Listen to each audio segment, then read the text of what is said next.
Assalamualaikum warahmatullahi wabarakatuh. Perkenalkan, nama saya Kak Febrianti dengan NPM 2141108 dari kelas Manajemen 21 Gabungan. Di sini saya akan mempresentasikan mengenai pengambilan keputusan dalam berbagai kondisi dari mata kuliah Teori Pengambilan Keputusan.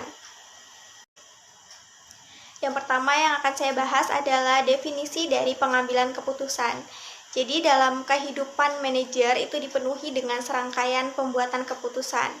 Kegiatan ini tuh memainkan peran penting karena kualitas keputusan-keputusan manajer akan menentukan efektivitas dari rencana yang disusun. Untuk pengertian dari pengambilan keputusan itu sendiri adalah salah satu cara yang digunakan untuk memberikan suatu pendapat yang dapat menyelesaikan suatu masalah dengan cara atau teknik tertentu agar dapat diterima oleh semua pihak.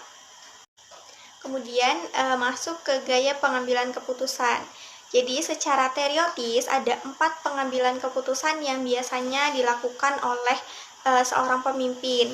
Keempat gayanya itu adalah yang pertama ada gaya direktif, itu cenderung bersifat efisien, logis, pragmatis, dan sistematis dalam memecahkan masalah. Kemudian juga berfokus pada fakta dan penyelesaian masalah secara lebih cepat, cenderung berfokus pada jangka pendek, gemar menggunakan kekuasaan, ingin mengontrol secara umum, menggambarkan kekuasaan yang otokratik. Kemudian yang kedua itu ada gaya analitik. Jadi hasil keputusan didasarkan oleh inputan hasil analisis, lebih banyak mempertimbangkan beragam informasi dan alternatif dibandingkan gaya direktif. Pengambilan keputusan diambil dalam jangka waktu agak lama dan menggambarkan pemimpin yang otoriter. Kemudian yang ketiga ada gaya konseptual. Ini memecahkan masalah dengan pandangan yang luas, suka mempertimbangkan banyak pilihan dan kemungkinan masa depan, juga melibatkan banyak orang untuk memperoleh beragam informasi dan banyak menggunakan intuisi dalam pengambilan keputusan, berani mengambil resiko dan seringkali menemukan solusi yang kreatif. Ketidakpastian dalam pengambilan keputusan juga. Nah, yang keempat itu ada gaya perilaku, cenderung bekerja dengan orang lain dan terbuka dalam pertukaran pendapat, cenderung menerima saran, sportif dan bersahabat, suka informasi yang verbal dan menghindari konflik serta peduli pada kebahagiaan orang lain. Terkadang keputusannya itu tidak tegas dan sulit mengatakan tidak jika keputusan tersebut akan berdampak kerugian pada orang lain. Oke, kita masuk ke tahap-tahap pengambilan keputusan. Ini ada tahap-tahap pengambilan keputusan itu ada mendefinisikan masalah tersebut secara jelas dan gamblang.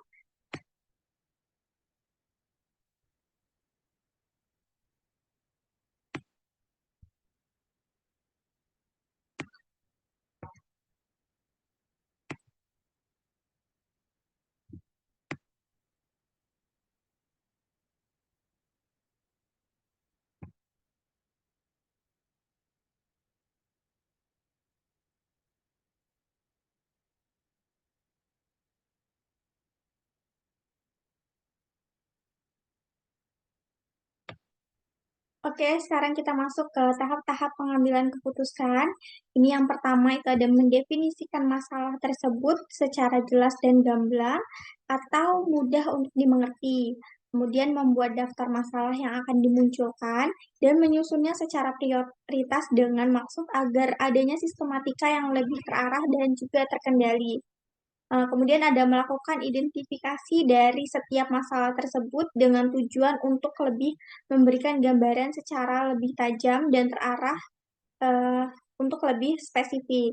Kemudian menetapkan setiap masalah tersebut berdasarkan kelompoknya masing-masing, yang kemudian selanjutnya dibarengi dengan menggunakan model atau alat uji yang akan dipakai. Selanjutnya, memastikan kembali bahwa alat ujian dipergunakan tersebut telah sesuai dengan prinsip-prinsip dan kaidah-kaidah yang berlaku pada umumnya.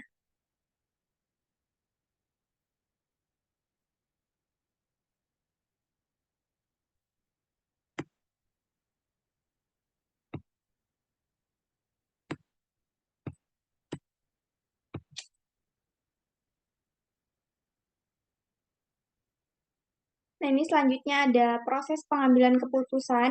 Jadi, menurut Stephen Robbins and Mary Coulter, proses pengambilan keputusan merupakan serangkaian tahap yang terdiri dari 8 langkah yang meliputi mengidentifikasi masalah, mengidentifikasi kriteria keputusan, kemudian memberi bobot pada kriteria, mengembangkan alternatif-alternatif, menganalisa alternatif, memilih satu alternatif, kemudian melaksanakan alternatif tersebut dan mengevaluasi alternatif keputusan.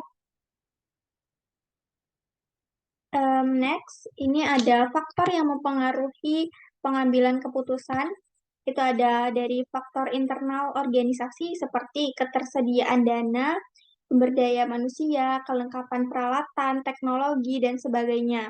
Kemudian dari eksternal organisasi itu seperti keadaan sosial politik, hukum, dan sebagainya.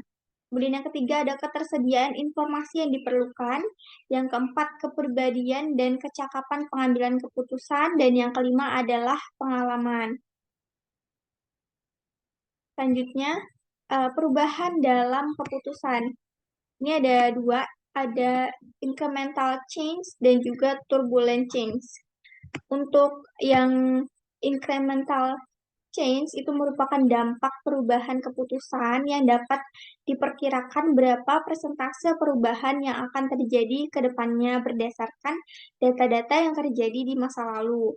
Kemudian untuk yang turbulence change itu adalah pengambilan keputusan dalam kondisi perubahan yang sulit untuk diperkirakan. Contohnya seperti bencana alam, perubahan kondisi politik, dan sebagainya.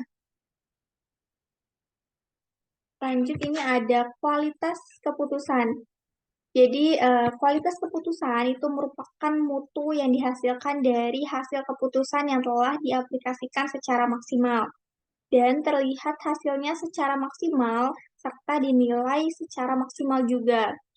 Jika keputusan tersebut adalah dipakai untuk bidang ilmu ekonomi, teknik, kedokteran, dan sosiologi, maka itu harus berlandaskan pada asas-asas dan aturan-aturan pada bidang ilmu yang bersangkutan dengan maksud nantinya selalu saja keputusan tersebut berpatokan dan tetap berada pada koridor ilmu yang bersangkutan.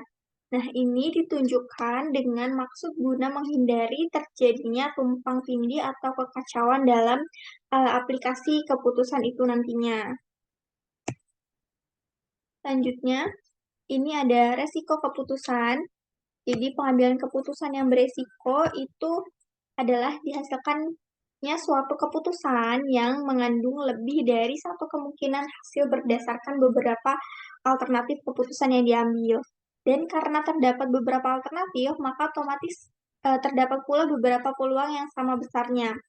Untuk mengatasi resiko dalam suatu organisasi, baik yang bersifat profit maupun yang non-profit, adalah dengan menerapkan manajemen resiko. Dalam manajemen resiko ini dibahas bagaimana mengelola resiko agar dapat memberikan keuntungan, bukan sebaliknya. Bahwa jika resiko itu bisa dikelola secara sistematis, maka ia akan memberikan keuntungan yang sistematis juga. Begitu juga sebaliknya. Ini ada karakteristik pengambilan keputusan dan pengaruhnya bagi perusahaan. Jadi dalam pengambilan keputusan ada faktor yang mempengaruhi karakteristik sang pengambil keputusan. Karakteristik tersebut secara umum dapat dibagi menjadi tiga, yaitu takut pada resiko, hati-hati pada resiko, dan suka pada resiko.